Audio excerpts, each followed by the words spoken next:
Hi అండి, అందరికీ నమస్కారం. నేను మీ తెలుగమ్మాయి. నేను ఇవాళ మీకు చూపించిపోయే recipe single quick 1 pot recipe అండి. అంతే 10 to 15 minutesలో అయిపోతుందండి. సో పన్నీర్ పులావ్ స్టార్ట్ చేద్దాం. హాయ్ అండి. సో ముందుగా మనం పన్నీర్ పులావ్ కావాల్సినవి చూద్దామండి. సో పన్నీర్ ఇలా క్యూబ్స్గా కట్ చేసుకున్నాను. సో క్యాప్సికమ్ నేను ఇది ఒక కప్ రైస్కే చేస్తున్నానండి. ఒక కప్ రైస్ బాగా కడిగేసి దానికి 2.5 glasses కప్స్ వాటర్ పోసానండి. సో ఎందుకంటే మనం వెజ్జీస్ కూడా వేస్తాం కాబట్టి ఒక కప్కి 2 cups సరిపోదండి వాటర్. 2.5 cups వేసాను. సో ఇది ½ an hour ఇలా నానబెట్టుకోవాలండి రైస్. సో క్యారెట్, ఆనియన్ ఇలా కట్ చేసుకోండి. మనం ఇంకా స్టార్ట్ చేస్తాం 1 pot రెసిపీ. సో చాలా క్విక్ అండ్ ఈజీ. మీరు 10 to 15 minutesలో అయిపోతుందండి. తర్వాత విజిల్ 5 to 10 minutes పడుతుంది అంతే. మీరు క్విక్గా మార్నింగ్ ఆఫీస్కి వెళ్ళేటప్పుడు ఇలా చేసేసుకోవచ్చండి. సో ముందుగా మనం కుక్కర్ని పెట్టేసుకొని ఇందులో ఒక 2 teaspoons ఆయిల్ వేసుకుందాము. సో ఇందులోకే నేను ఒక ½ spoon ఘీ వేస్తున్నానండి. ½ teaspoon ఘీ.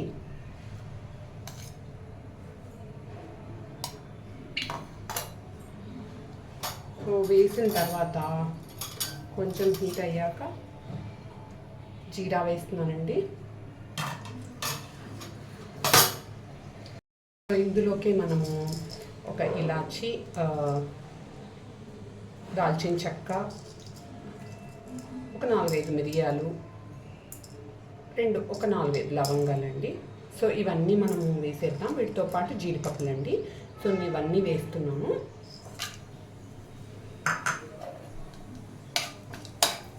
సో ఇవన్నీ వేయించాక ఒక 1 minute అండి అంతే. సో ఆ దినుసులు, మన మసాలా దినుసులు వేగే వరకు అండి. మనం కొంచెం అప్పుడే జీడిపప్పు కొంచెం కలర్ మారుతూ ఉంటుంది కదా, అప్పుడు మనం ఆనియన్స్ వేసుకుందామండి.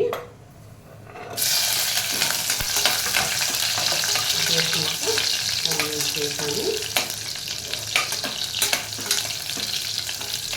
ఇది మీడియం ఫ్లేమ్ అలా పెట్టేసుకోండి. ఇందులోకి నేను ఫస్ట్ క్యారెట్స్ వేసుకున్నానండి.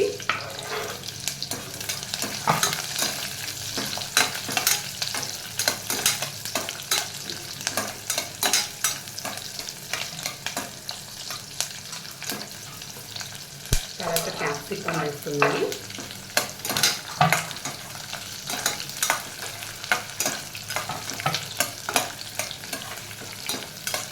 ఇది కొంచెం 1 or 2 minutes ఇలా వేగిన తర్వాత మనం పన్నీర్ వేస్తున్నామండి.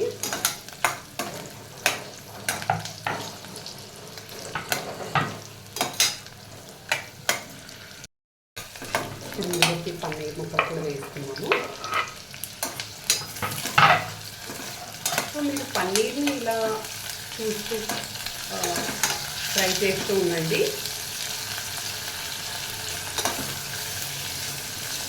కొంచెం కలర్ మారుతుంది పన్నీర్.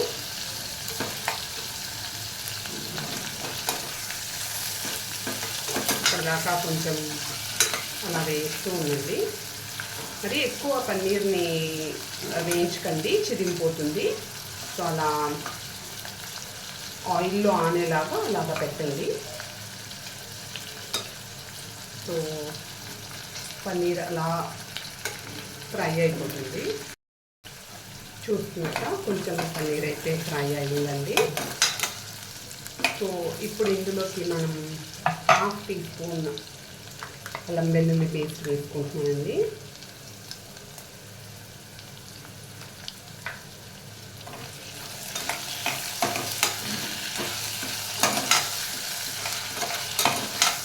ఇది quick and easy and healthy కూడా అండి.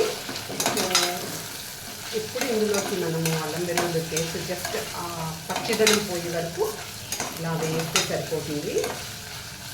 ఇందులోకి మనం ఇప్పుడు అడుగంటకుండా కొంచెం పసుపు వేసుకున్నామండి. 1/2 టీ స్పూన్ వేస్తున్నాను.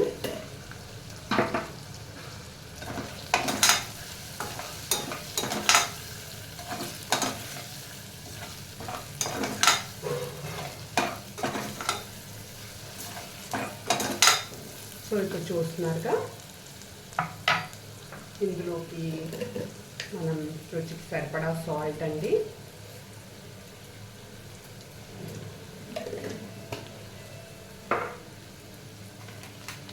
Tea teaspoon garam masala వేస్తున్నాను.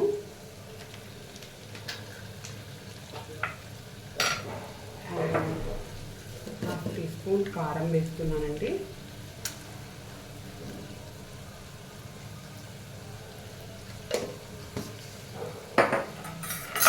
సో ఇలా వేసిన తర్వాత ఇవన్నీ మసాలాలు కొంచెం ఒక 1 మినిట్ ఫ్రై అయిపోతే సరిపోతుందండి.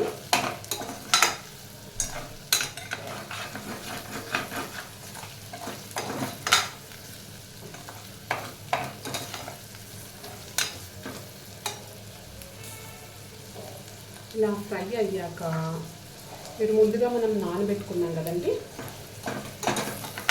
సో ఇప్పుడు ఈ మసాలా దినుసులు వీటిల్లో అంతా పట్టిస్తాయండి మన క్యాప్సికమ్ పన్నీర్ ముక్కలకి. సో చూస్తున్నారుగా. సో ఇప్పుడు తగ్గించి ఫ్లేమ్ మనం ఇందులో ముందుగా నానబెట్టుకున్న రైస్ ఉంది కదండి, అది ఇందులో వేసేద్దాం.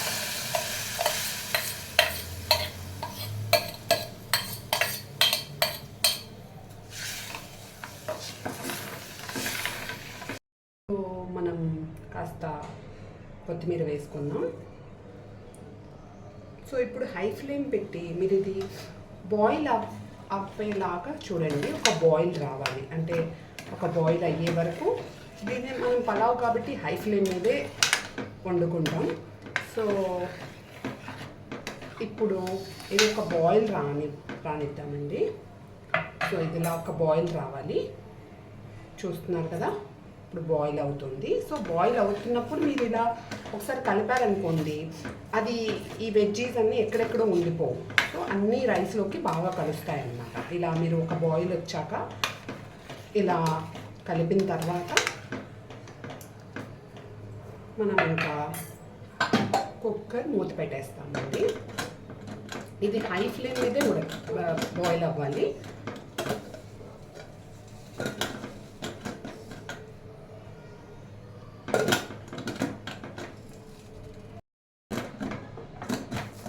ఇలా మూత పెట్టేసి మనము చక్కగా విజిల్ ఒక 3 విజిల్స్ హై ఫ్లేమ్ మీద రానిస్తే సరిపోతుందండి.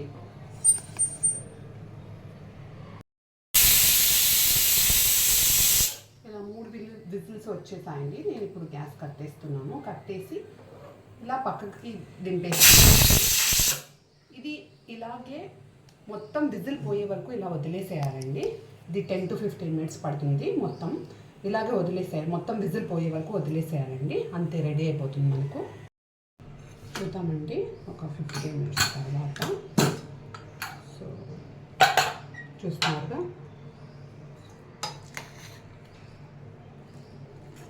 సో పన్నీర్ పులావ్ రెడీ అయిపోయిందండి.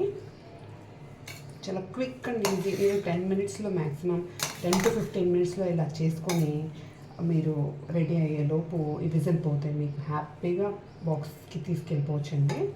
సో ఇలా నేను సర్వింగ్ బౌల్లోకి తీసుకుంటున్నాను.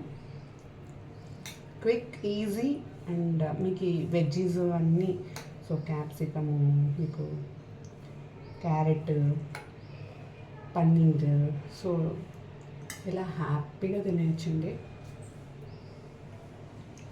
సో క్విక్గా ఈజీగా చేసుకునే రెసిపీ. సో ఫాలో అవ్వండి, మీరు కూడా ట్రై చేయండి. ట్రై చేసి ఎలా ఉందో మీరు కూడా చెప్పండి.